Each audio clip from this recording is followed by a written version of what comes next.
Sorry, I just have to mute the site here.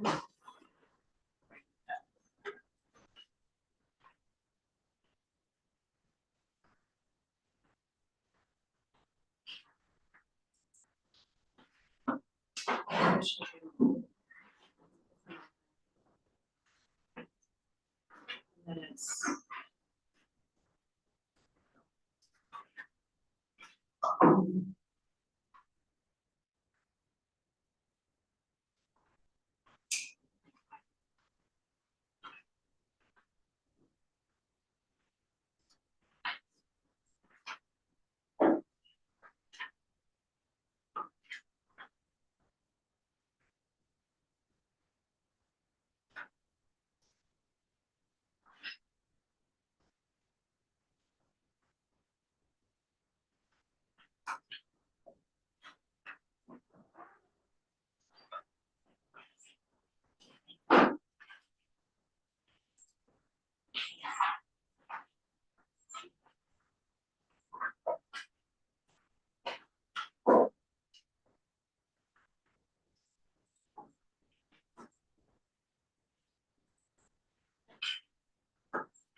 Oh,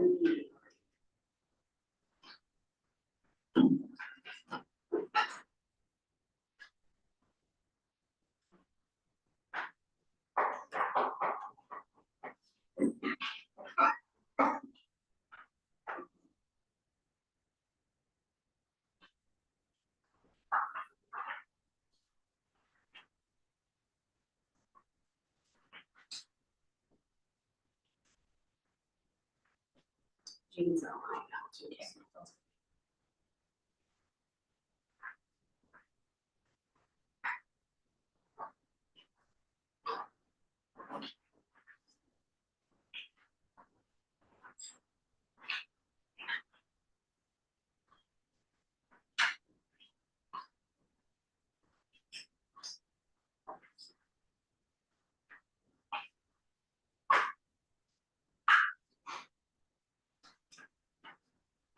It's 6 o'clock. I'll call to order for this evening's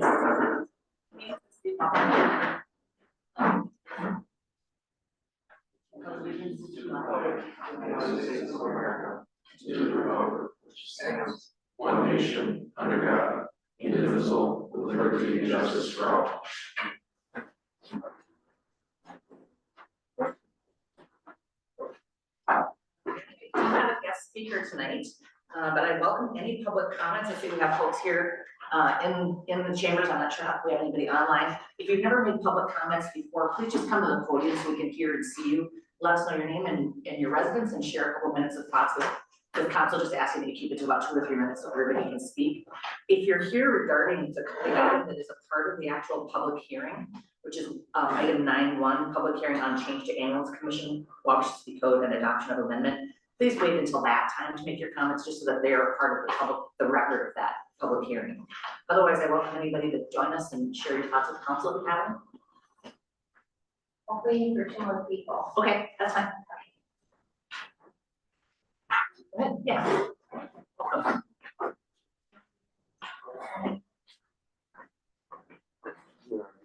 I'm Dave Lennox, I'm the president of Kellogg. I'm here to address a problem with the phone system of the police department. I am not able to receive calls from the sheriff's department. For some reason, I have a simple spam filter from Verizon on my phone. And whenever anybody from the Wabasha Police Department, i.e. Chief Sark was trying to call me, he did not get a hold of me because it went straight to my spam voicemail. I've not received any of the calls that he called me with. This was a concern that I had over this past month. I was trying to get hold of the police department or concerned Kellogg, which the city police of Wabasha takes care of Kellogg. And they were not able to respond to a complaint that has several complaints that I had because of such, man, because the phone systems would simply not come through my phone. I have a message on my phone where Sim said not even a phone number, just that is a spam call. It would be filtered out. So I suggest to the council or to Wabasha to fix your phone systems to where you can actually call people and get a hold of them. I know when the city of Wabasha called me, it showed up at the city of Wabasha. When the police department of the county police department calls me, it shows up as a private number. It does come through my phone as private and I do answer it. But for some reason, the Wabasha phone system does not come through my spam. It does not show up as anything. It's sort of the voicemail. My voicemail fills up within about 20 minutes of scam calls.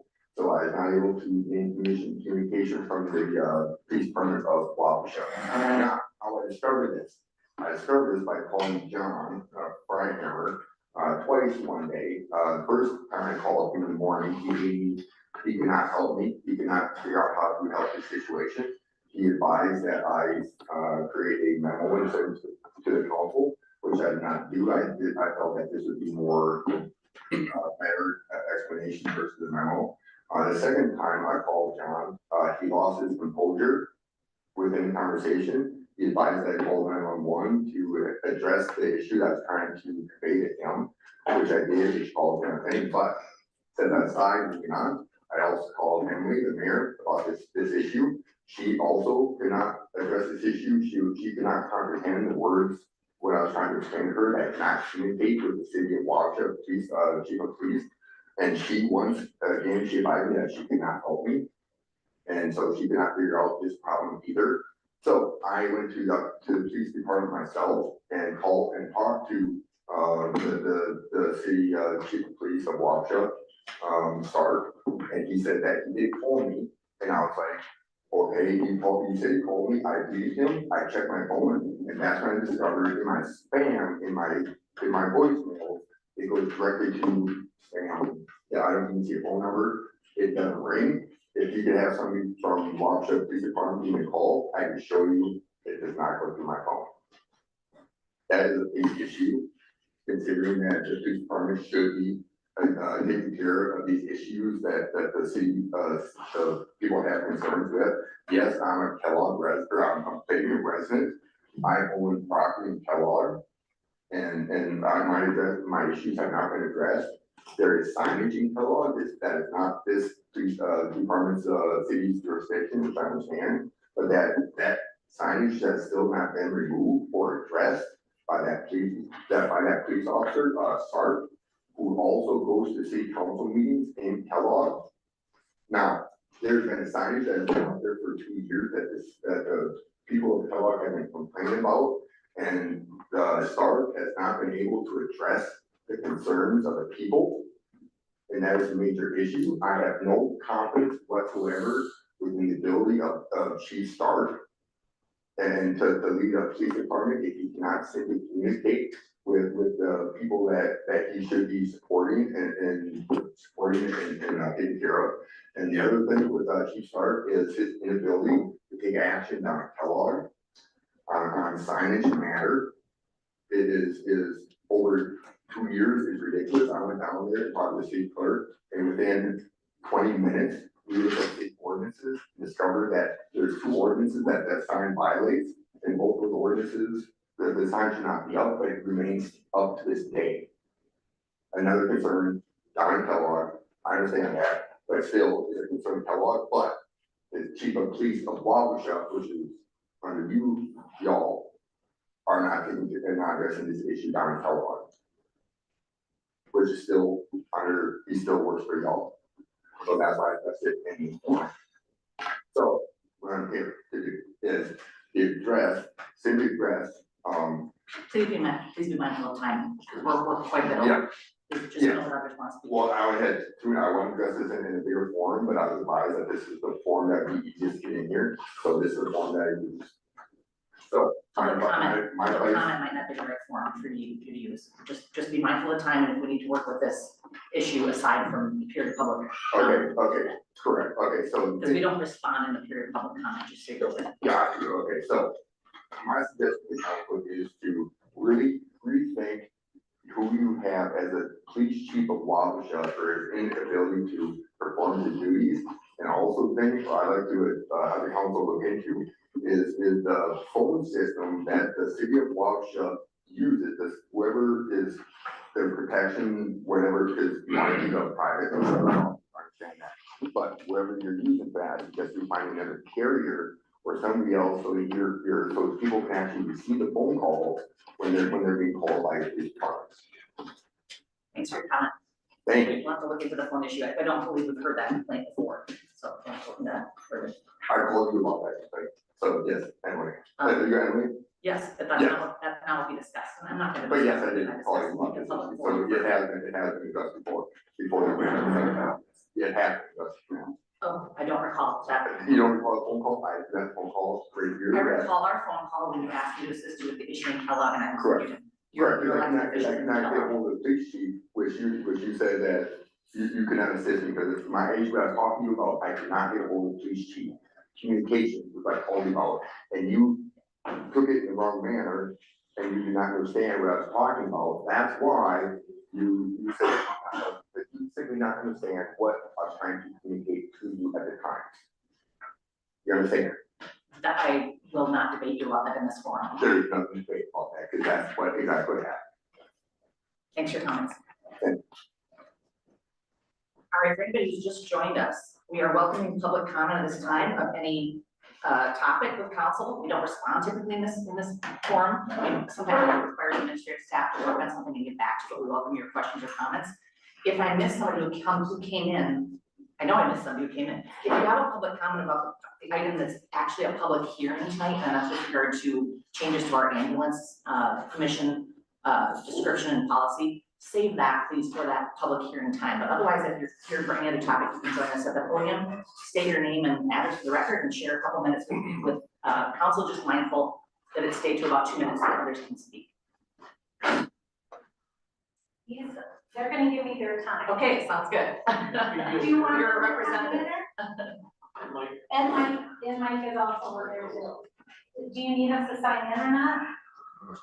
Just state your name, okay, we'll capture the minutes, that's fine, thank you. My name is Audrey Yankee and I am from Eagle Basin. My address is 1124 21st Street. Welcome. My little speech here is about 18 minutes long. Okay, that's a lot longer than we typically take for a public comment. Well, I'm taking yours. I hope that I can get anything in, Mayor Durand and council members, thank you for letting us speak. We are here to formally object to the approval of a final plat for Anchor Point Church. Our concern is not about the existence of the church, it is about the location, access, design, and safety impacts. On February 10th, 2026, the public hearing presentation of information was misleading and incomplete. Residents were told that only the plat location was important at this stage and that the church lacked funding to begin development for 3 years. This framing minimized legitimate concerns and discouraged meaningful public input. Before public comment began, the decision was shaped in a way that downplayed the true scope of what was being considered. Despite assurances that broader issues were premature, traffic analysis was explicitly raised by Bolton and Mick, Christy Driscoll. When I stood to speak, the planning commission appeared dismissive, and when I asked directly whether my concerns were a waste of time, there was a nod of yes. I think this interaction was inappropriate and undermined the integrity of the meeting. Considering we only have a plat to raise concern after reading the current memorandum and the minutes from the February 10th, 2026 meeting, it is imperative that we be heard. In the meeting on 10/2026 minutes, it stated numerous times in the planning commission minutes that the plat is being designed for potential future land use. It stated the city engineer discussed and explained traffic concerns and provided a definition of major traffic generators, noting that total trip per day would not trigger a required conditional use permit. Yet, other use could require a conditional use permit. Approval of this site could mean there is no oversight if the church uses this plat. I have consulted with professionals. My sister is an investigating analyst for two cities in the Twin Cities, two city councils. I have consulted my friend who is the owner of several ranks in Rochester in the Twin Cities and who has legal staff and given me advice. I have consulted with my realtor. I'm a little nervous.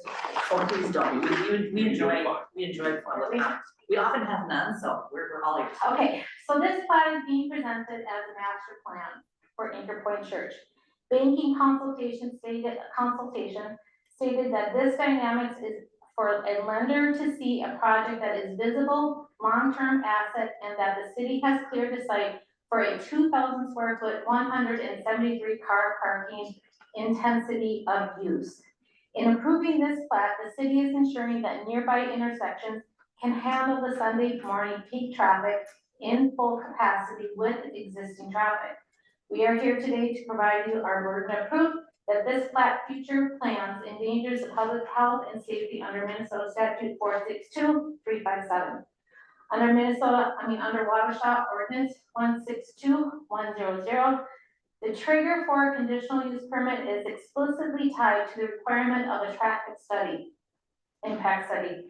This ordinance states all projects requiring a TSI would require a conditional use permit no matter the zoning district or in which the project is located.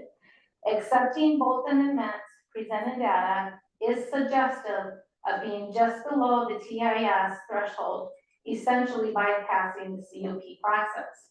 If the plat is approved without a CUP, there is no mandatory forum for neighbors to voice concern about safety or property values.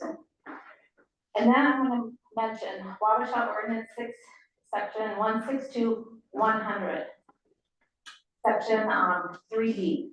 Affected road segments or intersections are where the additional traffic volume created by the proposed development is greater than 10%. In Christie's memorandum, she noted that it would be a 500 trip for a trigger. That is not true, it is 10%. 500 is not in the Wabasha ordinance. Wire numbers in bold and mixed memorandum from February 10th, 2026 and March 3rd, 2026 presented in such a way to keep numbers low.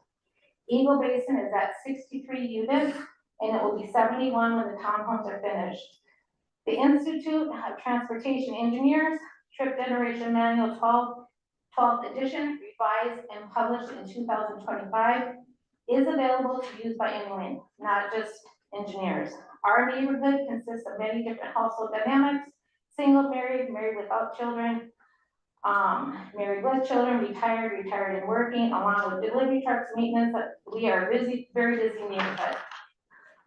I do have the numbers that are the 2025 edition, and I can hand them to you if you want to see up. I will submit them to you.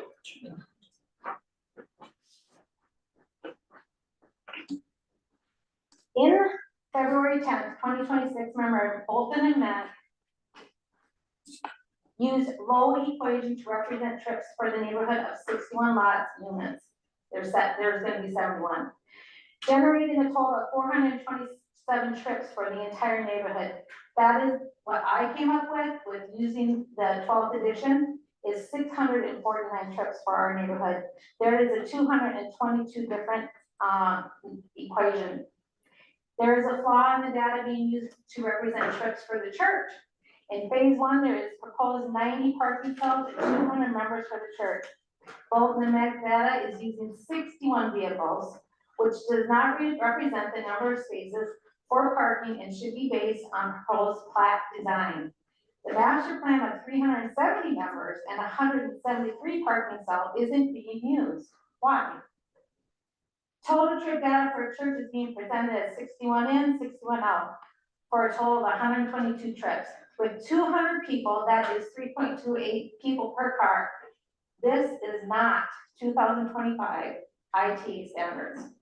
ITE 2025 standards for church attendance is 2.0 to 2.5 per car.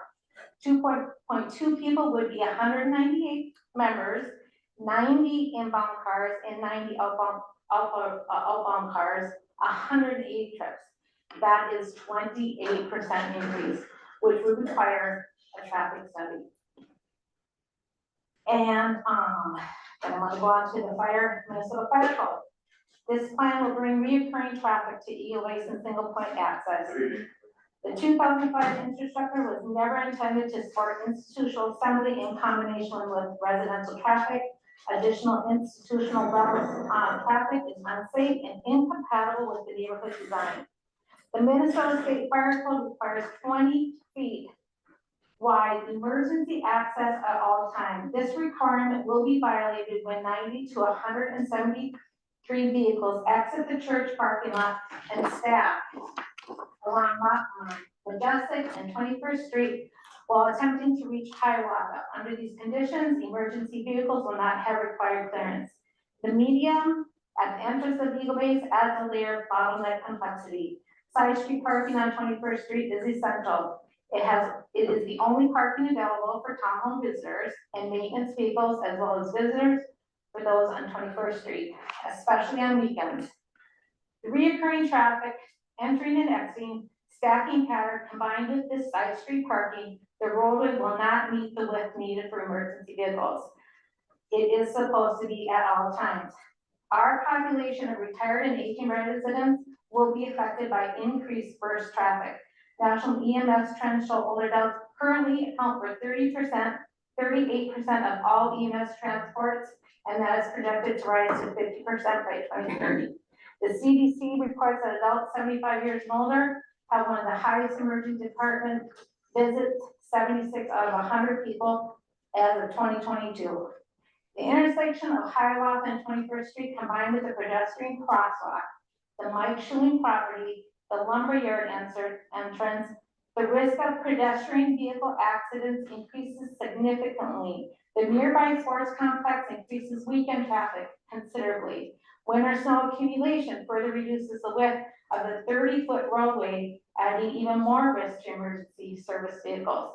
International Fire Code Section D1071 specifically states developments exceeding 30 units recommend 2 access points. Wabasha follows IFC code. Eagle Basin is more than twice that. We are aware that Wabasha Public Works has concern about the intersection of Hiawatha and 21st Street. The Bolton memorandum did not address car stacking, queuing, or impact on residential access. The omission is significant and leaves the city exposed to liability. The length of the road from Majestic to Hiawatha is 1,000 feet. MnDOT uses standard 25 feet per vehicle for passenger car length and queuing analysis. There are 8 driveways that cannot be blocked. This reduces the length to 800 feet. This leaves space for 32 cars. The plat plans is to allow 90 to 173 spaces. To exit one single point will cause significant stacking issues. MnDOT has published studies identifying vehicle stacking and high-risk conditions for crashes. The Hiawatha 21st intersection will see increased risk of rear-end collisions and T-bone accidents. Adverse traffic to exit a single access point onto a 55 mile per hour highway. According to MnDOT, car stacking causes queuing shockwaves. As church travels on 21st Street towards Hiawatha, drivers will be nervous about blocking driveways and merging onto a 55 mile per hour highway. The Wabasha Comprehensive Plan emphasizes preserving the residential character of neighborhoods. Eagle Basin was designed in 2005 as a low-density residential, not an access corridor for large institutional assembly use. Allowing this development to rely on Eagle Basin's single-point access contradicts the intent, spirit, and comprehensive plan. Residents along Majestic, 21st Street, and Hiawatha will lose loss of privacy, noise pollution, parking lot, lighting impacts, traffic light, car emissions, toxicity, with 90 to 103, 173 cars stacking on both sides of us, restricted ability to freely enter and exit our homes. These impacts constitute irreparable financial harm and violate residents' rights to reasonable access under Minnesota law. The Appraisal Institute has documented that external obsolescence factories outside property that negatively affect value can reduce homes by 5 to 10%. The Appraisal Institute specifically notes that proximity to high-intensity parking is a major cause of depreciation all around the Grand. The approval of this plat and its intended use will require all residents in Eagle Basin to disclose this plat and plan if they want to sell their home. It is alarming that somebody's considering 3 years to have this. So for 3 years, we have to tell people that we're gonna maybe have a church with 173 cars. All homes between Majestic and Hiawatha they're all affected by this proposed development. These properties are literally sandwiched between two directions of burst traffic with no meaningful buffer. This creates a set of recognized appraisal conditions known as circulatory encapsulation, bilateral traffic impact, dual frontage nuisance. Each of these is an established form of external obsolescence, and together they will depress marketability and reduce property values beyond the documented 5% to 10% range for the parking lot. Our lot is only 150 feet, meaning we are subjected to these impacts, both sides with no ability to mitigate them. This becomes a permanent external obsolescence feature, not a temporary or seasonal condition. Minnesota Statute 561.01 protects the right of property owners to be free from interference with comfortable enjoyment of life and property. The introduction of institutional level traffic, noise, light, and blocked access directly violates the statutory protection. For the city to knowingly approve a plat that imposes permanent external obsolescence on residential properties contradicts not only the comprehensive plan, but also the city's own financial interest in maintaining stable and equitable tax base. When residents are prevented from reasonably accessing their own property due to government approved actions, this constitutes a constructive taking. Blocking driveways, restricting ingress and egress, and degrading property values through avoidable traffic impacts meets the standard. Minnesota case law consistently affirms that cities must provide immediate neighbors from incompatible land use. Costa versus Shorewood, 1985, the Minnesota Supreme Court held that cities must consider special impact on immediate neighbors. A 90 to 173 stall parking lot using Eagle Basin's single access point creates a special impact.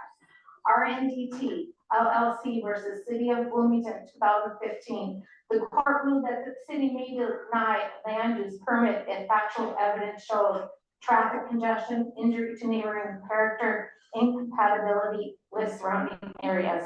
All three apply here. Swanson versus City of Bloomington, 1988. Cities must provide legally sufficient reason for their decisions.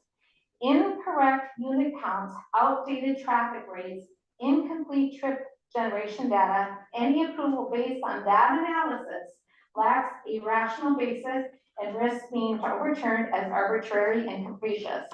State of Humphrey versus Strong, 1982. If a government approved land use makes access to property difficult or dangerous, it constitutes a measurable loss in property value. This applies directly to Eagle Basin residents whose driveways and only access point would be blocked by burst traffic. Minnesota Statute 56101, public nuisance. Residents may take action when their personal enjoyment and on property is affected. Noise, lighting, traffic light, car emissions, toxicity, being sandwiched in, and blocked access all qualify. The Federal Religious Land Use and Institutional Persons Act does not provide a blanket exemption from compliance with public safety laws, including Minnesota Traffic Safety Codes, Minnesota Noise Standards, Minnesota R7030, driveway access requirements, Minnesota State Fire Code. RLUIPA protects religious land from discriminatory treatment, but it does not permit a city to ignore mandatory safety regulations or to approve a development that blocks driveways, restricts emergency access, and creates hazardous traffic conditions, subjecting residents, including us, to a compromised traffic safety, ineffective mitigation, and an environmental violation constitute a regular taking under the Minnesota Constitution when it interferes with our ability to reasonably access and enjoy our property. The city cannot rely on RLUIPA to justify approvals that result in unsafe conditions or the functional taking of property rights without just compensation. In conclusion, for the reasons outlined above, public safety, fire code, EMS violations, traffic hazards, property value impacts, statutory obligations, and inconsistency with the comprehensive plan, we formally object to the approval of the preliminary plat, approval of the final plat, any future conditional use permit related to this development. We respectfully request that the city of Wabasha deny approval unless and until these issues are fully addressed through proper engineering, legal review, and compliance with state and local requirements. If the city approves this plat, we will file an appeal that will create a legal cloud over this plat that lenders will see when banks do due diligence and request a zoning verification letter from the city. We will also send out the facts presented today to the Minnesota State Fire Marshal. I would like to hand you, I would like this entire speech in verbatim, is what I was told, if it's possible. So I would like to hand this to. You have your written remarks. What's that? Those are your written remarks. Yes. You can ditch this. This is a breakdown of the numbers that I used with the 12th edition. That can go to Jessica too. So as I share, thank you for your time. Thank you for representing your neighbors. Okay. And did you have anything further? Oh wait, yeah, I do. I have a petition. I did a petition on Renewed, and I was only able to go to 17 people. There's 59, and I was only able to get 15 out of 17. So everybody I talked to would have signed this. I know that they would have. But I One did thing have I will share, and staff will look into this, is there are lots of decisions that are not petitionable actions. Sometimes people believe that everything is a petitionable action, so your light work is not, we understand that takes time, but we'll have staff respond. Thank you very much for Thank your you. time. And of course, this is on our agenda. We welcome you to stay. I assume you will, so you can hear from the discussion that we have with the planner. Sounds good. Welcome to do that. If anybody else has any public comment, we would welcome that now. For those of you that just joined while this resident was making her comments, if you have something you want to share about the ambulance commission policy changes, that's actually a standalone public hearing. So those comments should happen at that time. Otherwise, we welcome. Carlos, this is when you want to make your comments. Okay. Yeah. Welcome.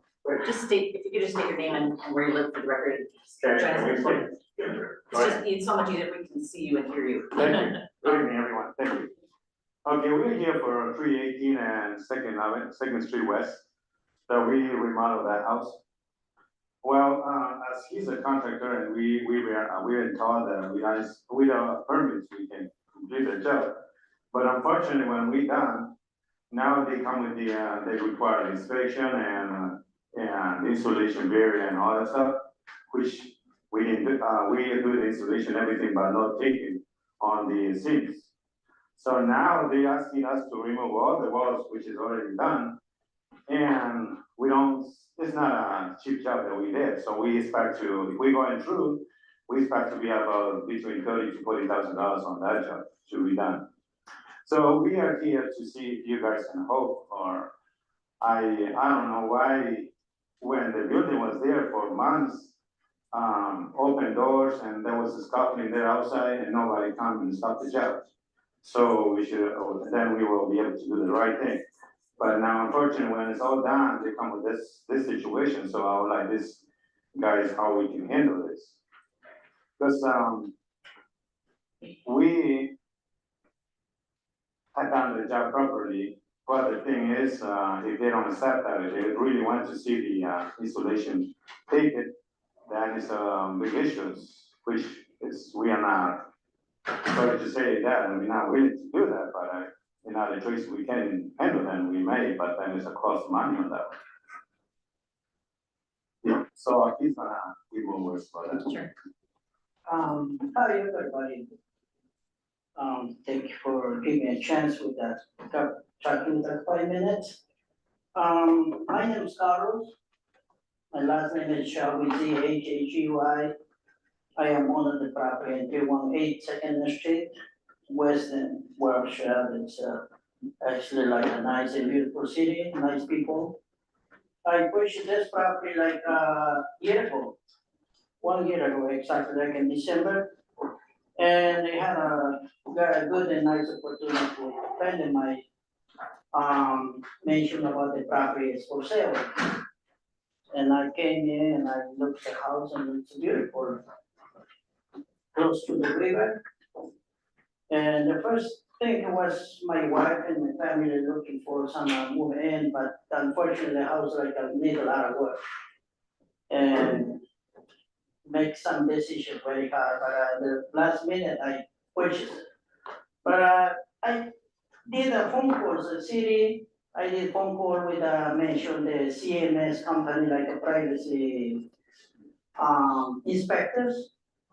I understand, so the city don't have like own inspector, so but them hired like private company and I did a phone calls, before we purchase, because obviously nobody that's invested money before you don't know what's problem you have, because this property has like a vacant for like more than 10 years. So everybody knows that, and my neighbors is really nice people, and it's across the street with the church.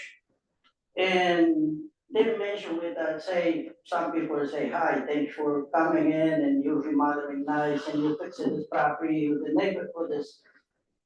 It better now value this property, this neighbor, so this house is vacant for many years.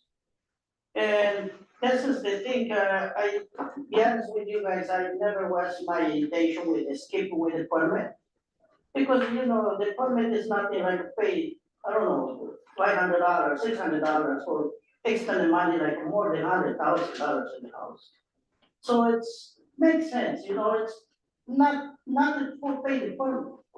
But I just asking, so the both of us say, okay. The one time I'm not sure with who has spoken in here, they say, okay, no problem, so you buy the property, don't need any permits, and same thing the other company. I want it. I did, I fixed it, I put in like $100,000, more than 100,000. I put the insulation, I hired an electrical company, I did the plumbing, I did the heating, but I did everything right, I'm not putting money for did it not right, so.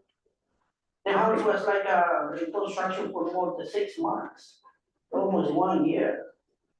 City, I had a couple of times, the police came in because the neighbors do the phone call because one of the day they came in like my guys and they started cleaning up my house and say hi, and say you guys are the owner, say yes sir, okay, no problem, take your work, everything was perfect, but I don't understand why Mr. Jerry with the inspector came in the last minute with the house and everything done and he put a direct tag saying you can start work. And I mentioned to him, said, sir, I was working for more than 6 months in here, you see like a dumpster, materials, a lot of stuff, a lot of equipment outside, and he said, no, I never see that, anything. So that's what I thinking, so why when I tried this, for the permit with my partner's company, he has license in Minnesota. And he started a lot of things and he don't accept the full permit, my partner. And this happens in November, so I lasted November, December, January, that was February, 4 months. I hired a different company now. So the new inspector coming in saying you need to tear down the whole house, like almost 400 sheets, right, so. And I hired the plumbing company, he came in and he see everything, those photos. And he said, Carlos, everything's right. I put in my sign, it says, company here from Wabasha. And now I really wanna be here for construction with the cell phone, so I didn't understand, if you guys take care of the people, owners in this city. If you guys can help me resolve this problem, because I'm not like, in a majority company, I don't have no money, and I spend really a lot of money in housing. I'm not the better one to tear it down the whole thing, because I can prove it wherever this is did it right, so, I had a few, jobs, projects in Bloomington and Minneapolis, sample where I'm doing this for 24 years, and I can prove that the inspectors, they have a different opinions. I'm not sure why is the codes for everywhere in Minnesota, because different cities have a different codes. I am really confused, because in Minneapolis, Carlos, that's why. I'm so sorry to stop you. I've let everybody go over tonight. Yeah, sorry. But our public comment period is supposed to be about a couple minutes of sharing of. Yeah, see, I'm Sometimes then we sorry. need to go back to staff, because we aren't the building inspectors, so we'll have to consult on the specifics of your case. We do appreciate you coming in and No, definitely appreciate that. You guys, yeah, help. Yeah, That and I, investment.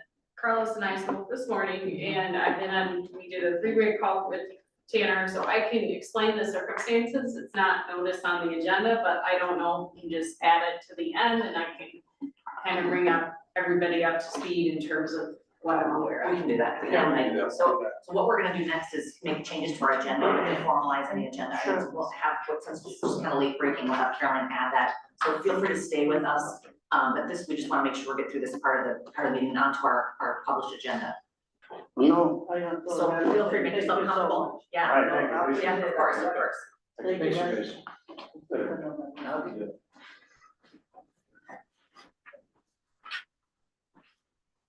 Okay, any further public comment from anybody online?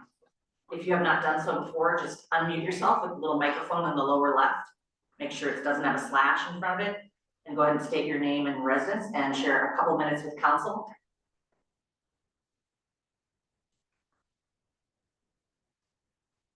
Hearing none. All right, changes or additions to the agenda? Just adding, this situation. Sure, we'll add this building inspection issue to Can the you end of remind general me the business. address, 218? 318 Second Street West. 318 Second Street West. That'll be item 10-7. All right. I won't give a presentation, I don't think anybody's interested. But we had some great news from Grumpy Old Men, it was a wild success, so the chamber followed up with Carolyn with some great anecdotes and statistics, I'm sure they'll share a lot more in the coming days and weeks. Committee reports, utilities, yes. We barely had anything on our agenda yesterday. One thing I did wanna note though is, we had a group of volunteers that took the meat raffle at the VFW, this last month. And the whole thing was to raise money for fireworks. And so, we had volunteers work, and then all the proceeds from the meat raffle are being donated to the city. I just gave, Jess a check for $1,000. So that's from the VFW and then the volunteers, so. Fireworks donations are right around the corner, so I'll be banging on doors. That's all. There you go. 4:30, John. Port Authority did meet, excuse me, I think the biggest item to speak about and recognize is in our consent agenda, we have, barge terminal plan approval and authorizing to go out for bid. It's a big deal, Brian Mullins on the truck delivery's on, and Caroline's here and Emily's here, and just wanna really thank everybody. We're going out for bid, we're gonna start this project, so it's taken us since 2017, but, we're here. So pretty impressive. Yeah, predates me, predates Carolyn. Excellent. So that's all I have. Riley, Tony, anything from Parks, Streets? Good evening, Parks Board did not meet, streets met, and we talked about a request for a drive-up window in the alley downtown, that was denied. And then we talked about the truck, went through a lot of information there, that was approved, and pushed to the city council for discussion tonight, that's all we have. Sounds good, thanks. Ryan, anything for us?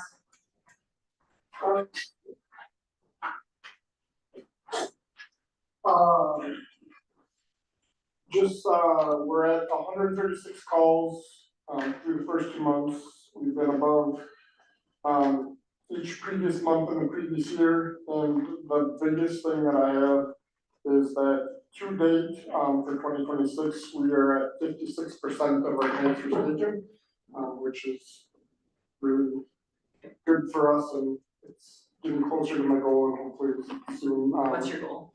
I'd like to hit 75. I don't, that's pretty lofty, but, maybe someday we'll get it. But our new paramedic, started, his orientation process yesterday, so hopefully we have him scheduled to start his, own, being on his own on March 19th, so he'll start his first own shift study, so. Great, thank you, Brian. Planning Commission, Tim. We reviewed and approved the preliminary plot for Anchor Point, which is on our 10-1 agenda, and then we reviewed the proposed floodplain ordinance. It's gonna go to public hearing on planning commission in March, first read hopefully in April at city council, and have it all finalized by the end of May. So it's kind of a tight timeline, but we'll have all that. And Caroline, anything you want to share outside of your well-written update? Yeah, I'll just let people read the update, but just, note of public announcements. First of all, again, thank you to the chamber for a fabulous, Garfield Men Festival, and we'll share a lot of the statistics from that event that was very well attended.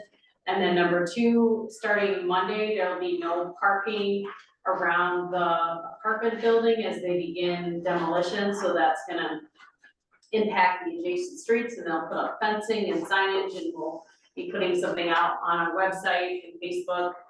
And then I included some informational, just where we're at with the development. Again, it started later than anticipated, but, it will continue to finish on time, so. Great, we have on our consent agenda our 220 special city council minutes for the paramedic hire, Market Street bid recommendations and resolution, February 10th special council minutes, so that's probably the only item. Liquor license for Urban Arrow updated to Sunday and on sale, Wabasha Fire Department gambling locations, the March warrants, the barge terminal plan approval and authorization. I guess I didn't think it would come on a consent agenda eventually. Alright, new cardiac monitors, the public works computer replacement paid for by the reception center funds, city camera system replacement and upgrade, the 2026 planning contract with BMI rates, and approval for the Wabasha Public Library to have a crane over their airspace during the construction process this summer. We have a motion to approve the consent agenda. I'll move. Thank you, Tim. Go first from Tim, second from Jeff. Any further discussion? Hearing none, we'll take a roll vote. Sullivan, Yes. Woodley, Yes. Duran, Yes. Walrick, Yes. Moyer, Yes. Jensen, Yes. Friedmeier. Yes. Good. Now is our public hearing, so at this time, if anybody would care to comment on this agenda item, we'll probably tee it up first. This is a change to our ambulance commission, Wabasha City Code. Kind of boring, but it's good to see this work done. So I appreciate the effort of the commission to get some of this stuff cleaned up. It leads to less confusion when we do have. Yeah. Just to summarize, we thought we changed quite a bit of the code and just changed certain sections and leftover language, I believe, from the 80s that had the ambulance commission really managing and supervising the members of the ambulance. And so this just cleans it up to just indicate that the ambulance commission is advisory to the council. They no longer are involved in hiring and supervising staff. But an important thing was under our ambulance assessment, one of the recommendations was to remove voting representation by the ambulance association member due to them also being an employee of the ambulance, and we made that change. And then after some experience with it, since I think we last changed it, we feel that number one, we've struggled to keep and retain members, so it's difficult to just exclude a category of person when we're trying to constantly fill vacancies and keep people engaged, and then we kind of discuss seeing value in, someone being a voting member that also serves on the ambulance association, and Ryan didn't feel like that was undermining his authority in any way. And then we just kind of left it, flexible, so that we reduce the number of required categories, that, and it just basically says, you know, if you wanna serve on the ambulance commission, we welcome you. So I think we had like a hospital representative that was a set reserve position, and that's also been difficult to fill as well. We will continue to want hospital representation and do it, but when it's a required category and code, it just sometimes makes it difficult if no one's interested or can't make the time. Very good, so it is 6:47. I'll open the public hearing for anybody online, same instructions for you, just join us at the podium or unmute yourself and share any thoughts you have about this particular item, and your comments will be part of the public record for this hearing.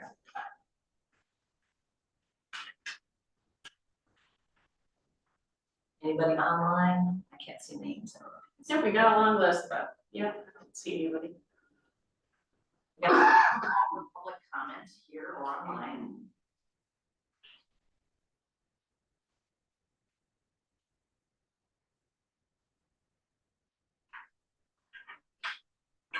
And I will call for public hearing, for public comment one more time before I close the hearing. Okay, hearing none, I'll close the public hearing at 6:48. And we have the code proposal before us. We need our action, right? We have a motion to approve this code change. Second. The first from Brian, second from John. Any further discussion? Hearing none, we'll call for a roll vote. Sorry, Friedmeier, Yes. Sola, Yes. Woodley, Yes. Duran, Yes. Walrick, Yes. Moyer, Yes. Jensen. Yes.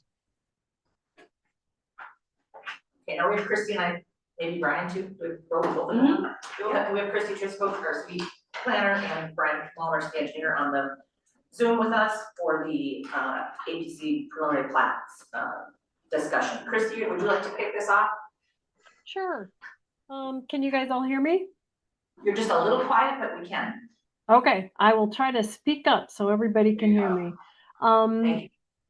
Yes, we met and have submitted, the Anchor Point Church folks submitted an application for preliminary plat and plans for one lot that's approximately 3.5 acres for a future potential church there along the extension of Majestic Avenue.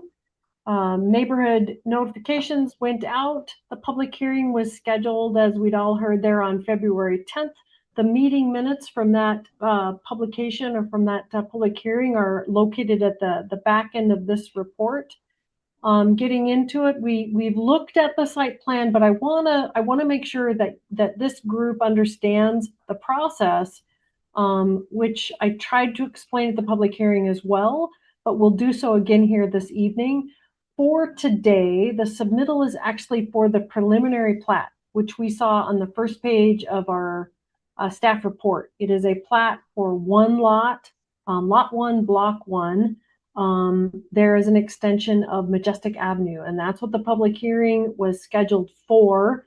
The applicants, Anchor Point Church, did submit a site plan so that they could review what their future potential uses might be to determine if that lot would be appropriately sized for what they might want to do for the extended future for that use.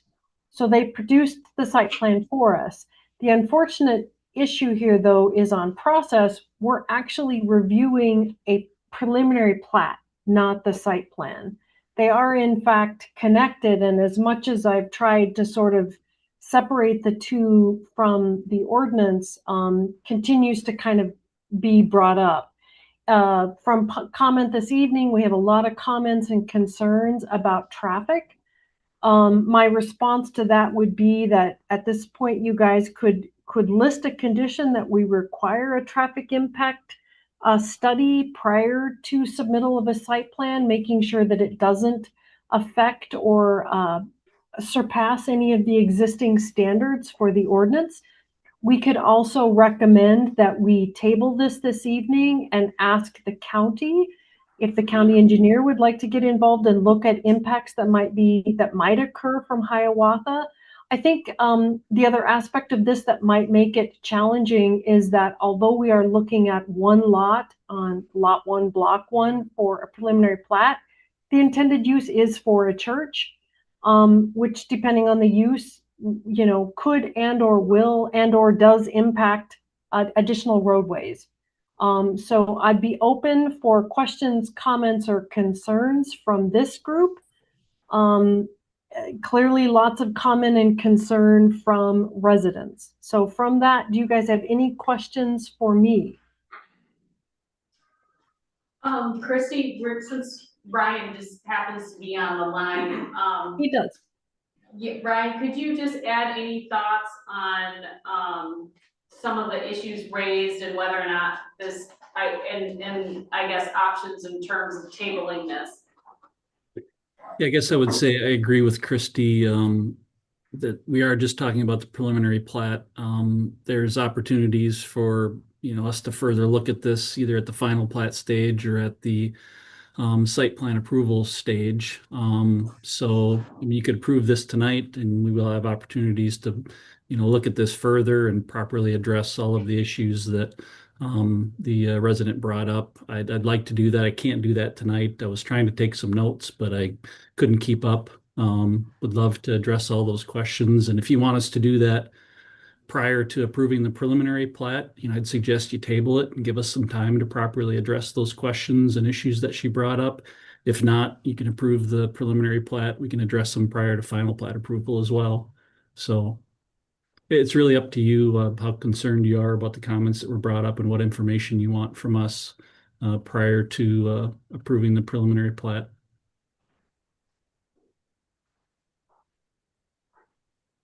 Tim and Jeff, could we send it back to planning and have you guys take a closer look at it and answer those questions before it comes back? It was pretty well presented.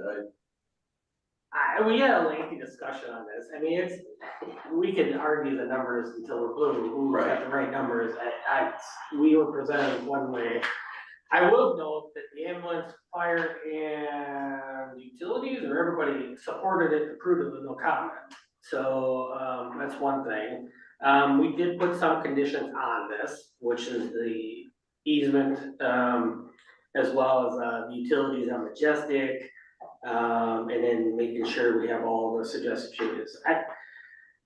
This highlights a big issue with just Eagles Basin in general, with one in and out road, which is never, I don't think was ever the intent, but it was never the intent to truly have this many buildings there either. Without that until we second, relaxed all the standards, what, 5, 6, 7 years ago?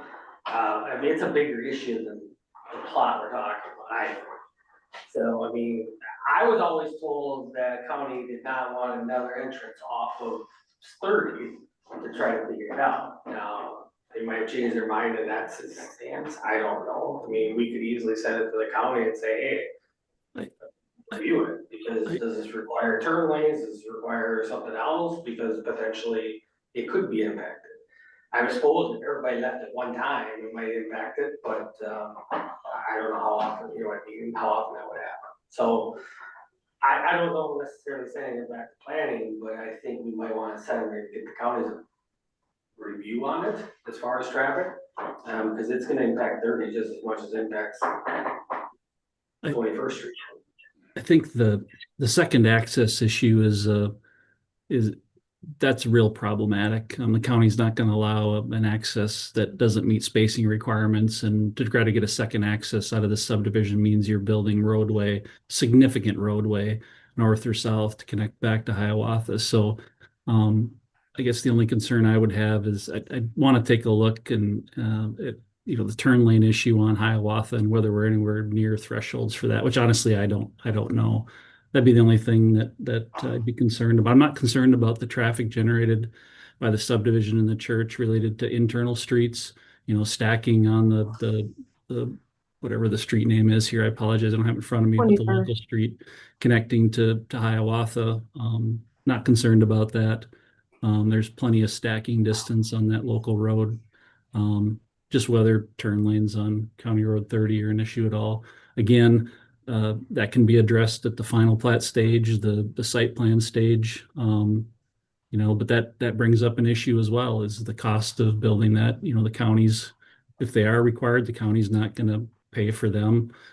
Be your choice as to put that to the development. Is it fair to make the development pay for that? Is it a city cost? It's a whole can of worms if that does come up, but something we'd have to look at. And again, we don't have to look at it now unless you want us to. We can look at it related to the final plat or the site plan. So it's really up to you what kind of information you want before you approve the preliminary plat. That's, it's preliminary for that reason. I'm fine tabling and having some of these questions start to be answered or get the dialogue going with the county. I sort of was in my impression, I think about leaving school. Leaving school is a higher volume every single day, and coming to and leaving school is a higher volume every single day than any of these instances are likely to be, unless there's an evacuation. But they're made possible with turn lanes. So. Yeah, the only other downfall is this is permitted use in this area. I mean, Well, it's definitely permitted use. you don't really have a lot to say. If somebody built a house and paved their grass, I don't have a say in it because it's permitted. And so it's a downfall. That's just the way it is. That's the way our ordinances are written. They'll have to follow the ordinances that are there. Like regards to lighting, dust, noise, all that stuff. So if they don't follow those rules, obviously they can get pulled. So I guess my biggest concern would be traffic, but, what Brian's saying, it's not as big of a deal maybe on Hiawatha than it is on the city streets, but, that's just my comment on that. I will say, I thought I heard the comment say that, the 500 vehicle threshold for the major traffic generator wasn't true. It is, it's in city code, it's 500 vehicles, as Christy noted in her report. So it doesn't meet the threshold for major traffic generator requirement. Doesn't mean you can't require a traffic impact study or something. But I don't know that we need to do that either. If I had some time, we can have an engineer look at this and determine whether we're anywhere near a threshold for turn lanes there. I just can't do it tonight, so. Yeah, totally understand. Anybody want, I agree with you, I'm not sure, maybe you should share what you thought might be useful, what planning might do with it, or is that just a place? I think that they did a good job presenting some interesting information that I hadn't really thought about, in reviewing it. And I know you were at that other public hearing, but not with the full extent of your comments that were presented tonight. would it justify, would it satisfy, concerned citizens if you went back and answered some of those questions prior to this preliminary plat approval? Would that be helpful? Or do you think, because it is a preliminary plat, we're giving it that opportunity before the final plat?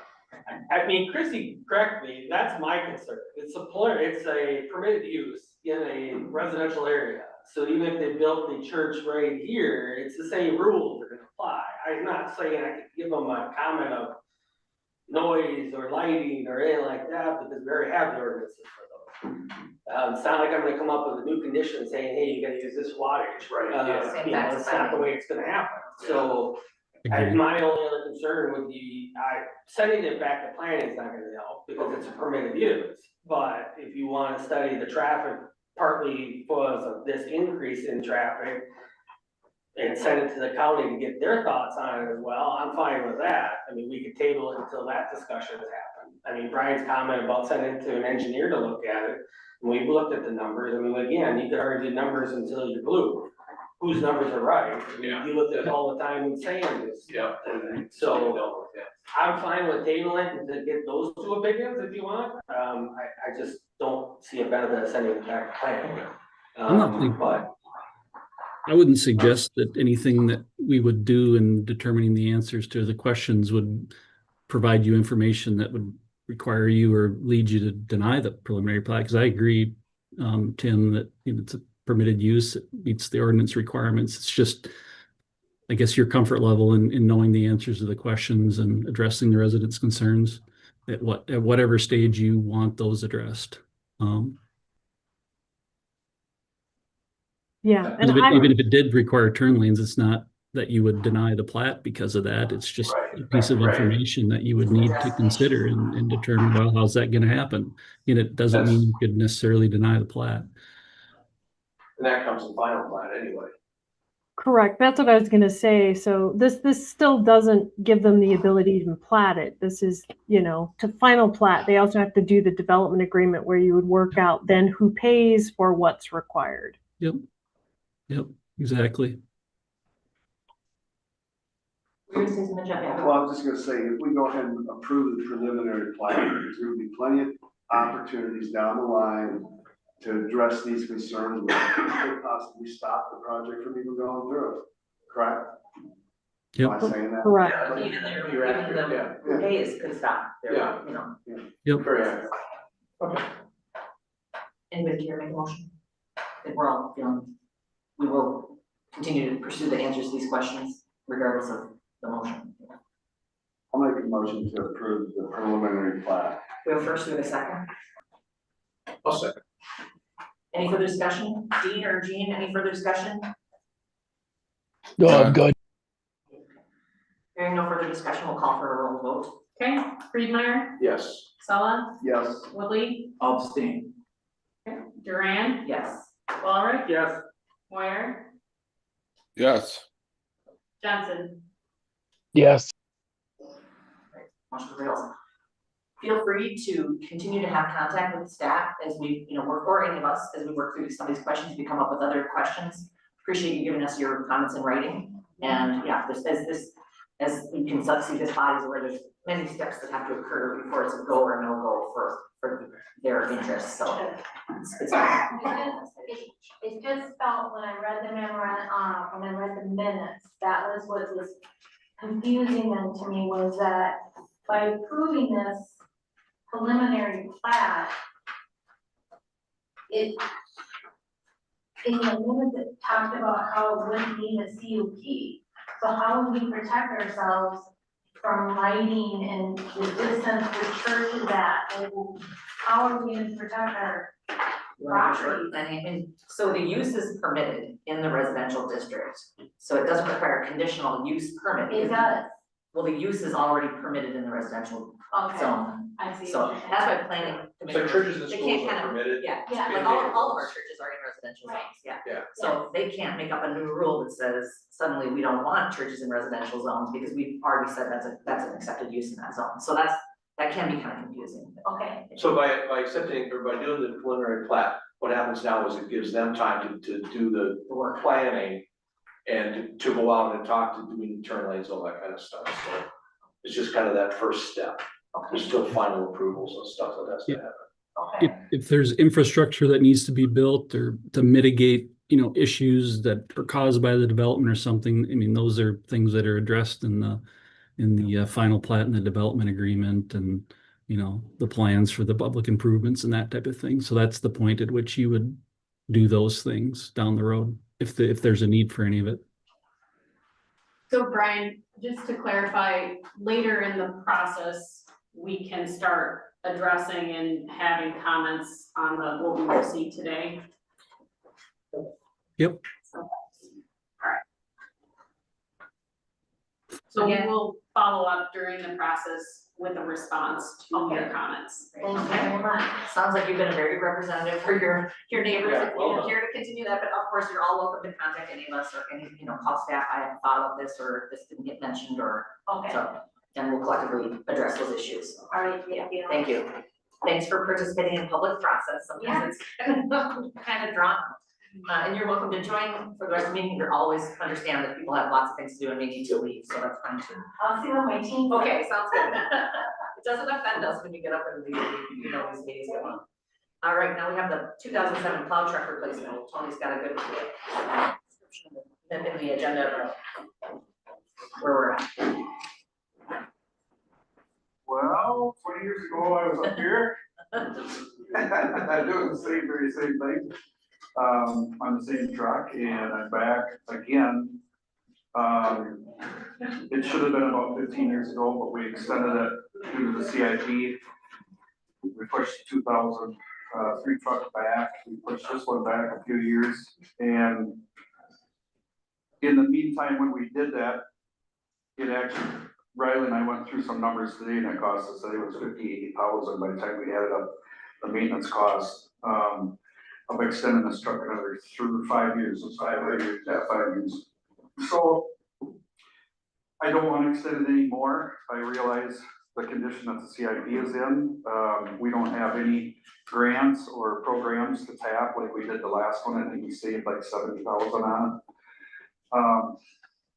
Kind of in a quandary, you know, I wanna keep our equipment up to par. I don't wanna push the loader and the 2005 truck back, the snow blower. I mean, it's starting to snowball a little bit. I don't know what we're gonna do with the CIP. I don't have a good answer on the cost of equipment.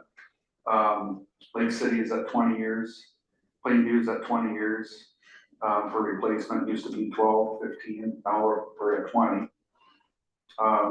So it's not cheap. Truck chassis by itself is 139,000. That's state bid. We're not gonna, you know, I can go, the cheaper truck was international, but I think I've explained that before, Wabasha County and a lot of MnDOT and all over the state or the nation probably had problems with the engines catching fire and computers and all that stuff. So this is a Freightliner. It's way cheaper than a Peterbilt or a Mack or a Kenworth. So we're not, you know, looking to get a Cadillac for a truck. All the equipment on the truck is basic. The two things that we add, well, a lot of people are doing, a lot of cities and counties are doing now is a backup camera and then a box camera. So you don't have to raise your box, go down the road and feel that shift and look for bridges and pylons, and it's like $1,000, you know, per camera, $800. So, I was gonna get a rotator underbody plow, so it would help us downtown, so we could change direction for it, but that was another $17,000, I believe. I'm not gonna do it. We got one on the smaller truck. We could go against traffic a little bit and get by with that. And I reduced the brine system. We had a bigger brine system on the other truck, but I reduced that down. That saved like $4,000 from what we had planned. I don't know, yeah, if there's any questions, Jeff brought up a good point. What's the mileage on it? 39,000 miles. That's not a lot. It's a stop and go, around the corner, stop and go, up the hill, down the hill, stop and go. It's probably harder than road miles. County puts on 150 to 200,000 miles, but they're wide out, you know, up on the road, wide open, and you don't have to stop very much. So that's kind of where I'm at. If we do this, I'm gonna try and get as much as I can out of it on the auction. I'm hoping the $50,000 that was invested into it in the last 5 years will help. You won't know until you put it on the auction. So that's where I'm at. How much longer could you have the truck run?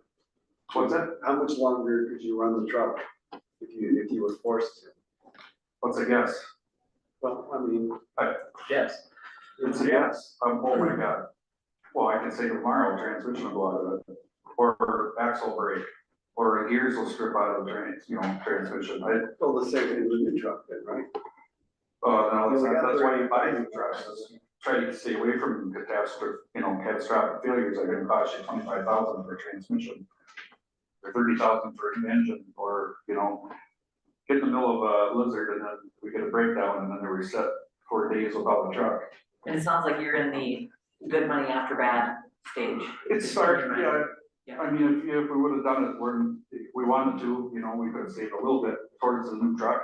Prices would have been cheaper. Now after COVID and all that, you know, stuff that went through, I mean, Could have I think been a it's probably 5 years ago. tacked on $75,000 just because of COVID. And the ambulance, costs are skyrocketing and they got us over a barrel, so I don't know. Yeah, Well, who's not gonna get something in the CIP if we get this? Cause I mean, where's our CIP at? I have a summary down below, but, we went over the numbers this morning, and in 3 years, we hit the negative. So that's why we're gonna get two people together, and we have to look at either a plan to add money to it or push out projects. And Ryan, did you wanna comment? What's their number that it would go negative in 2 years, is that just health monitors? I don't think it is, but so then that adds, we go negative in 4 years, so Ryan found some grant funding and so that'll help. So I don't wanna wait for 4 years for us to be in the negative, so we're gonna start planning now. But I think regardless, as we look to the next 5 years, we know it at least needs to get replaced in the next 5 years. The way this one is timed is this one was scheduled for next year and now we redid it and it's just splitting, the first 100 at the end of this year and then the final amount, so. yeah, so the truck chassis would be purchased, ordered within the next month or two to save some money this fall, and then we get the truck. It sits over at Universal Equipment, and then we don't get the truck until next year, and we pay the 195, the rest of the balance for that. But yeah, I'll pull that, cause I sent it to you today, let's see.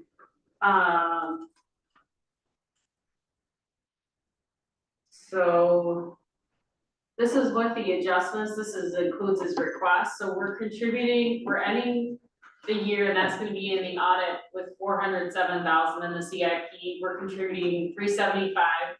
Including his, we have 315,000 in requests. That leaves us an ending balance at the end of this year at 467, so we're in good shape. Then in 2027, that balance of the plow truck is paid. I don't know what other, it's really all the requests in 27, 28. We have 500,000 in 27, 600,000 of requests in 28. And that's when in 2028, his grant is equivalent of about 60,000, so we get down to about 100,000 in 2028. So, yeah, as I mentioned, that's why we need to bring together a group and figure out if things get pushed out or we start putting away another 100,000 a year in the next 5 years, so.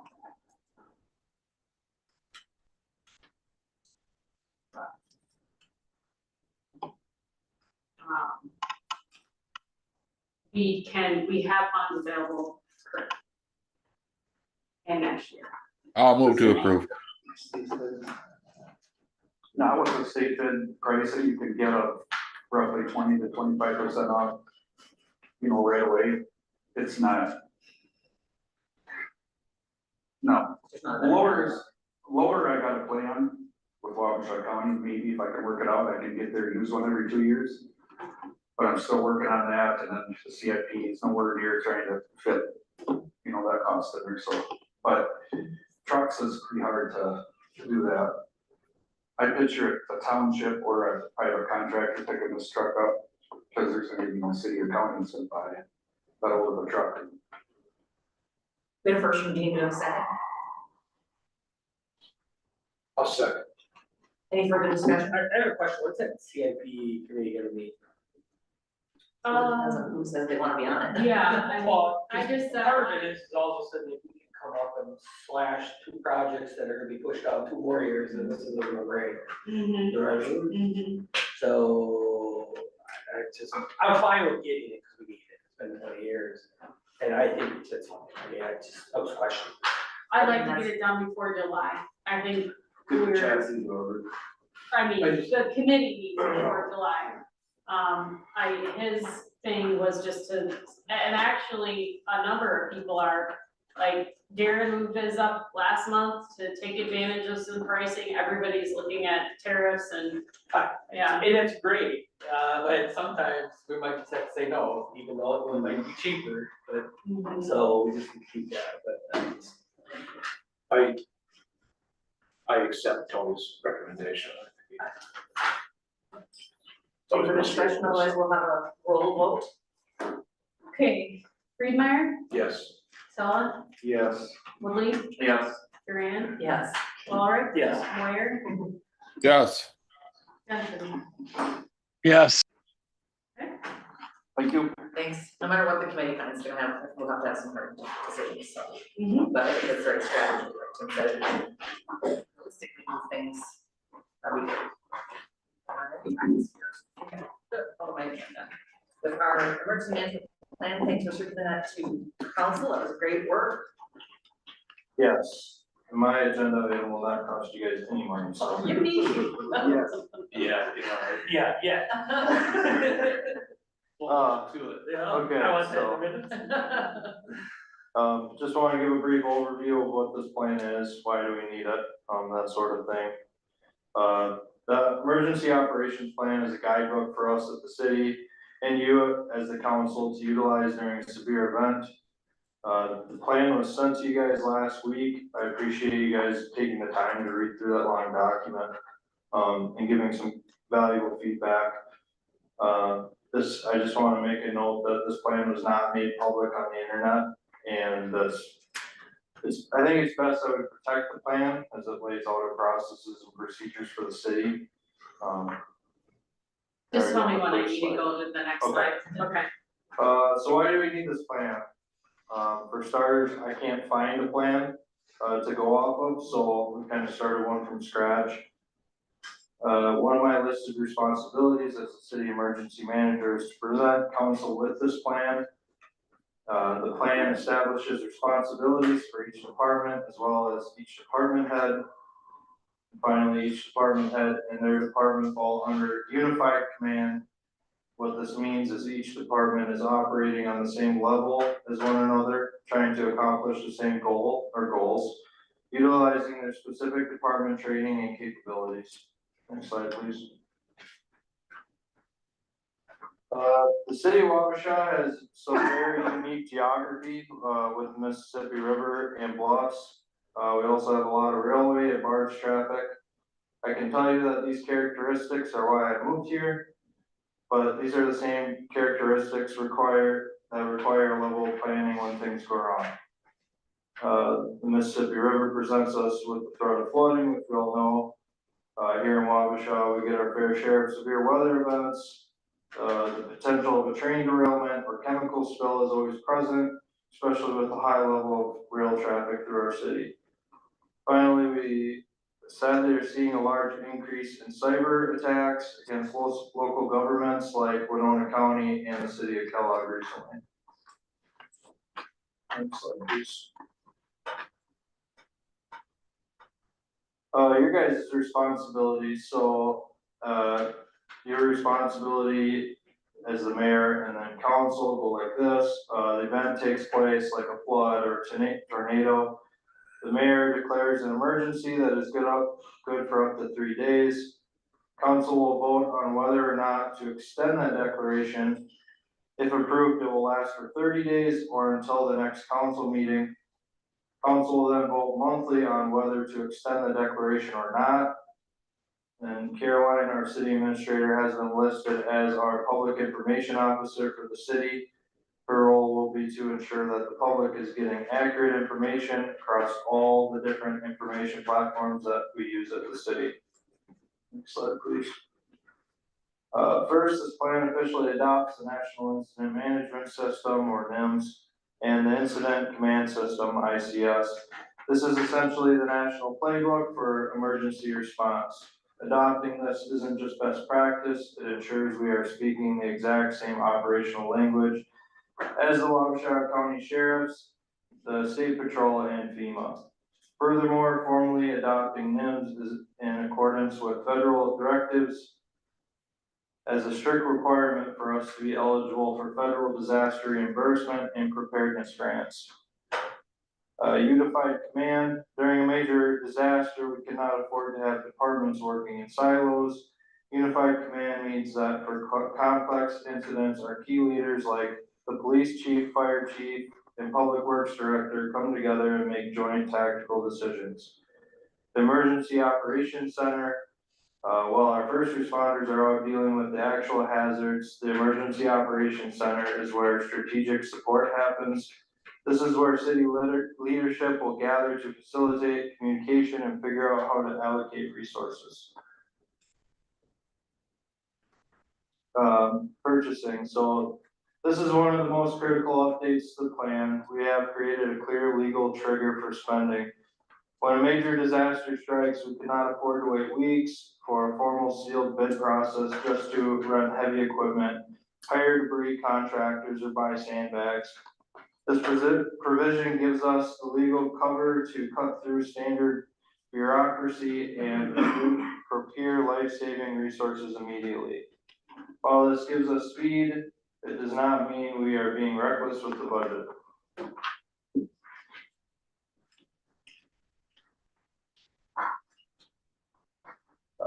What all the annexes throughout the document is to eliminate the guesswork. Everyone knows the plan for who's talking to the media, when and why we are activating our sirens, and who is in charge of what. Next one, please. So next step, signatures will begin to be collected tomorrow at our department head meeting. And I'll grab the mayor's tonight if possible. The plan being developed gives us at the city a baseline for any emergency. And finally, after events occur, we will complete an after action report and use the lessons we learned to strengthen this plan over time. Just another thing to mention, it's listed in here, but the plan is to update this every 3 years. So it'll be brought back to you guys every 3 years for approval. Does anyone have any questions? Great work, thank you very much for everybody's participation. Yes, thank you. We have a motion to approve, we have a second? Yep. We have a second, a motion from Tim, second from Brian, any further discussion? I do appreciate that every document you create is also very beautiful, so good job in design. It makes it easier to read a plan when it's well. Caroline helped with it. All right, we'll take a roll vote. Freemeyer, Yes. Sella, Yes. Woodley. Yes. Durant. Yes. Walrick, Yes. Moyer, Yes. Jensen. Yes. Motion carries. Caroline's gonna tell us about where we're at after the Representative Altendorf and Senator Skowski came. We had wanted them to get in support of a local sales tax option, and they are recommending congressional allocation. So you summarized that very well. I read it from here. Yes, agenda item. And I think the main question here is, I don't know, we've emailed them, we said, please support our local option sales tax, and we're not getting anything. So, and we gave them a pretty good pitch where they were seated in the ambulance, and I felt badly, I woke somebody up just to show off how small that bedroom was, but Representative Altendorf did send me the congressional allocation process. She's willing to provide a letter of support. The problem with that is that they do not recommend asking for the full amount, and then it needs to be ready to go. And so our plan all along is, even if we were gonna ask for a grant, we'd still want the match to come from local option sales tax. But I just put forth a recommendation that we could apply for the ambulance facility only at 75%, and I'm confident the remaining 25% we could find or get a local option sales tax through once we had kind of money lined up and it was a relatively small amount. We could also go for 50% on a joint facility. Just a couple things, I don't think anything with the word City Hall was approved last year. I looked through all the requests and it was mainly ambulance and fire, so I didn't know if we even included that. Even though it's joint, it may be less competitive. for selection, and then we would probably then only be able to go at 50% or a lower amount, because they said $2 million is kind of the sweet spot of what you wanna ask for.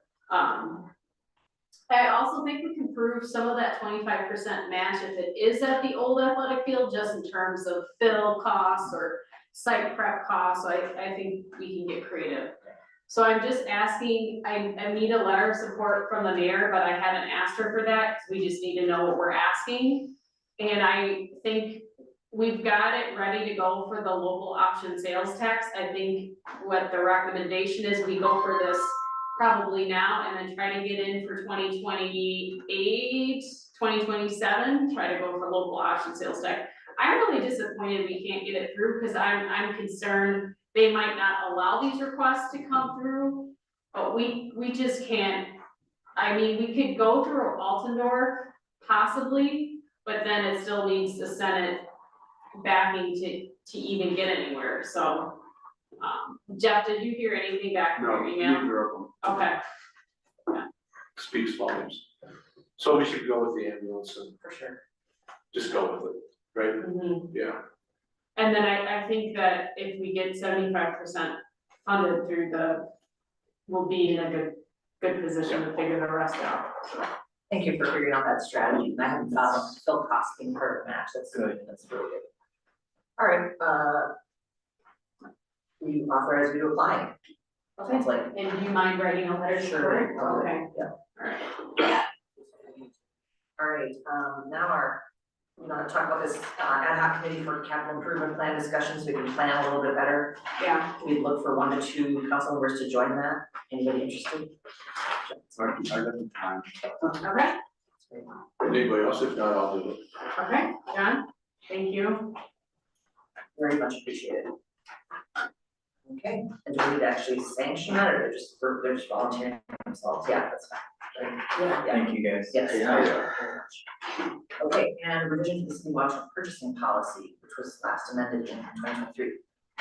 So Riley has been poring over the procurement policy, which I appreciate, but he made me realize that when you read our procurement policy, it was saying 2 different things in different sections. So I read section 1, and so, but I also did some research. And I feel like we need to put more trust in employees, especially as I look at other smaller towns and what they're doing. So I'm recommending that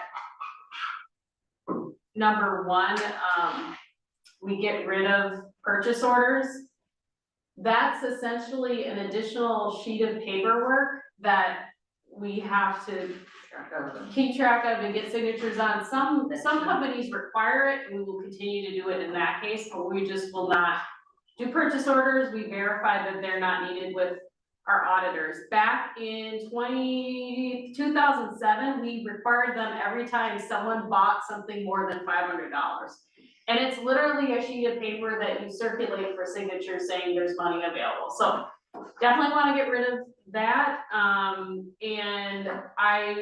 if you want to continue to approve anything over 5,000, I don't think I need to be involved with approving things over 2,000, but I would recommend that you do increase your levels of what you need to approve to 10,000 or 20,000, a more significant amount of money. Just again, looking at other communities. And then I would like to also only require the quotes on file for 10,000 above, with language that staff should always work to obtain best pricing in a competitive open market. I think with the current levels being $1,000 and above, Ryan has to get documented 2 written quotes to replace light bulbs in this building. He can't order a single piece of supplies for his thing without exceeding that number. So I fully support competitive quotes. The law says $25,000 and above. I think a more, and we could do 5,000 or, or 10,000, but the 10,000 then keeping it consistent. Then before they go to council, I can double check, hey, did you get your 2 quotes? And so what I would do is get feedback today, and then I'd probably put proposed changes either on the consent agenda or we can discuss it again, so. Anybody have a suggestion for the, certainly the purchase orders sounds like a waste of time. Anybody have a suggestion about, council's approval level and the level at which you want two written quotes?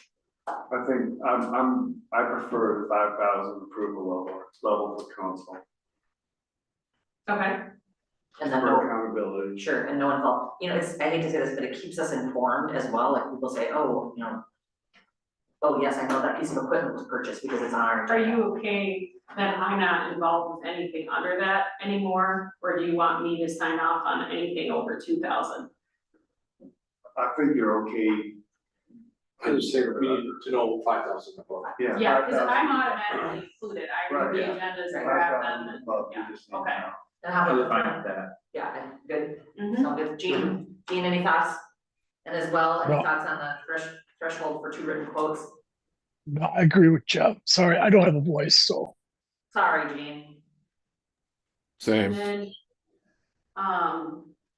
for the two written quotes, What's practical, I mean, like you said, About 10,000. yeah, is that? okay. Cause if Doesn't you, hear this if as a somebody, major equipment they're still category. gonna come to you for, I guess, over 5,000. And so what's Plainview? Well, there's still 5,000 above, but then if it's 10,000 on the two written quotes, we'll have that documented in the agenda, and then 5,000 to 10,000, if something looks crazy high to the public who reads it, we can ask the department head to come back with a second quote. Okay, so I'm hearing no purchase orders, city council is still gonna approve 5,000 and above. We're gonna require two written quotes for 10,000 and above, and And we're not- Caroline would not be involved in Anything under 5. anything under 5, she would be here with us as the administrator. Is that favorable to anybody for a motion? I make motion. And I just wanna clarify, this changes nothing with emergency purchasing, we're not Right, touching right. that. Which is a good reminder about those rules, so, and I went read the procurement for emergency stuff, just, it's fun for punishment. First from Tim, second from anybody else? Yeah, I will. Second from Brian, any further discussion? Otherwise, we'll entertain a roll vote. Okay, Friedmeier, Yes. Stella, Yes. Woodley. Yes. Walrick, Yes. Jensen, Yes. Moyer, Yes. can I skip you? Duran, Yes, okay. great, all right. And the donations, sounds like there's. Wait, do you circle back to the- Well, yes, thank you, you're behind the podium, I don't mean to forget you, come on, if you wanna sit, or maybe you can see most everybody, I'm just blocked from position, so Caroline's gonna update us on the status of the. So, yeah, I think we Those are summarized institutions. what occurred Thanks, somewhat Ryan. in the sense that Thanks, Ryan. he, I toured the property with Jay, it looks great, but it was all completed without building permits. So, we're pulling them now, initially the contractor presented was not, not licensed in the state or was on a do not use list. He has presented another contractor that's licensed. That contractor met with CMS. Jay is retired. Tanner has taken over the case. We did a conference call today and Tanner affirmed that the way the insulation was done on the exterior walls does not meet code. And yes, walls need to be torn out to address that, to meet code. Another option is a blower door test, but we feel that it's probably unlikely an older home is gonna meet that test. And so that's where things stand. Our building official says significant work needs to be done to make this pass. And it's costly, and so then this appeal, I don't even know the legality of if council can say, get involved or, I don't You know, think we can. I don't think we can, but is there some recourse that they can, I mean. So it was your other contractor?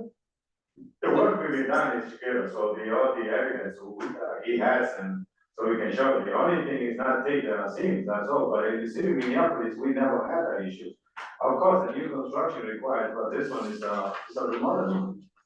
So that's. so Tanner is saying you can take the seams, that's acceptable, but you have to do it in a certain way, they didn't do it that way. So it's a dispute between what Tanner is saying that needs to be done, and they're saying, no, they were gonna make a call to the Department of Labor and Industry. That was kind of where we left the Yeah, it seems like a conversation. legal matter to me Mhm. between. And a dispute with Yeah. CMS.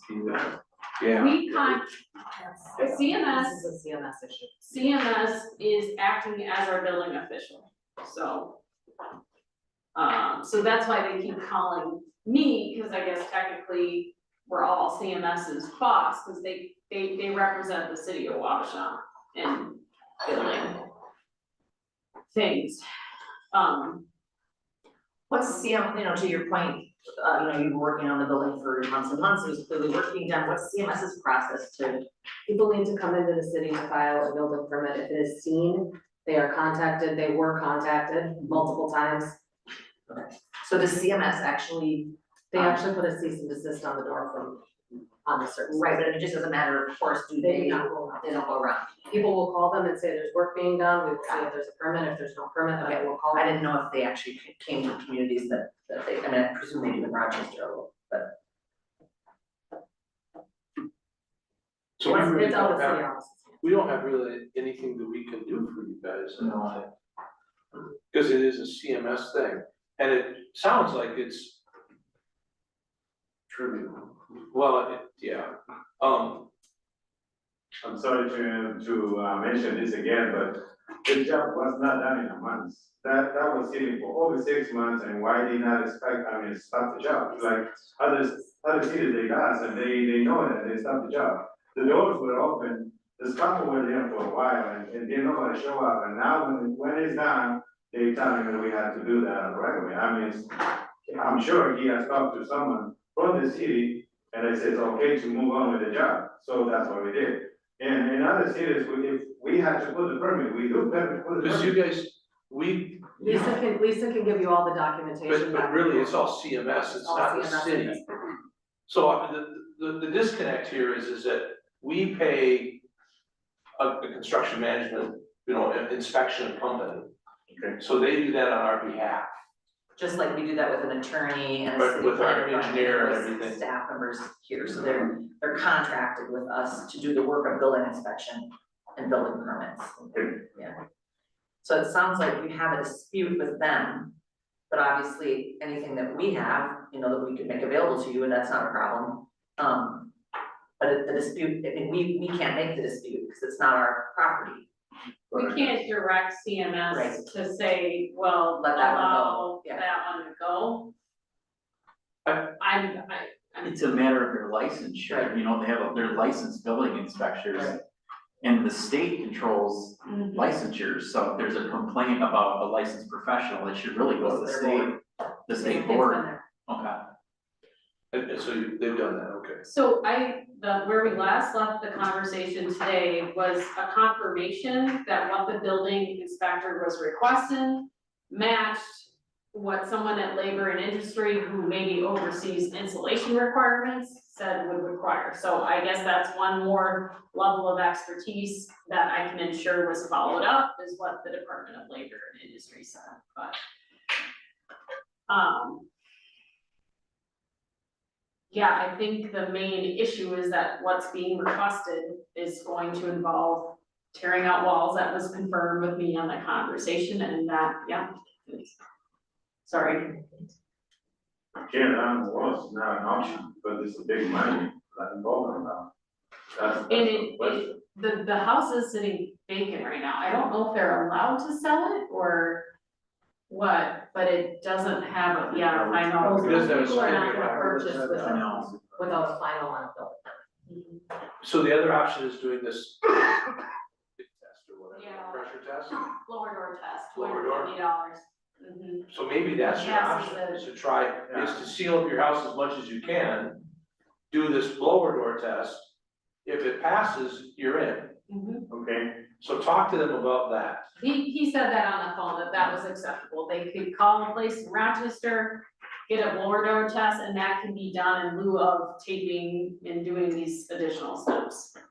yeah, I guess if that can help there, yeah, we can do that, it's not a big deal, it's all windows, we can secure with the windows, and I'm pretty sure everything's sealed, because I'll say stuck, we didn't do much, but, seal with the copy and the cracks, and they might be favorable, but I guess, Just seal it up tight, okay. do the lower door test, I guess that's about it. that's all you've got. Okay, we'll try to do that. Thank you for Yeah. taking the day. Thank you for taking your time to sit till the end of the meeting. Yeah, apologize. We appreciate you. Okay, so in case we need it again, we'll be here. Okay. Because- You know where to find us. Yes, You know where I am. Thank you very much Thank again, you, guys. have a good evening, I hope it works out well, I Good luck. wish you the best. Thank you. So that's great. Have a good night. Good night, yeah, that's a very cool house. We need that, so.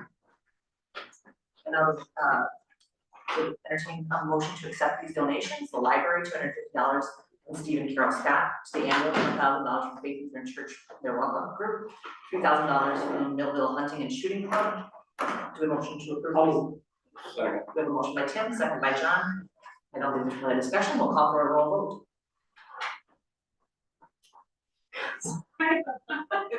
Friedmeier. Yes. Sella, Yes. Smithy, Duran, Walrick, Moyer, Yes. Johnson. Yes, Hold on now, motion to adjourn. I will. second, First, All right, Friedmeier, Yes. Sella, Yes. Woodley, Yes. Duran. Yes. Walrick. Yes. Moyer, Yes. Johnson. yes. Thank you, everybody, for hanging on tonight. I hope you guys feel much better soon. Have a good night.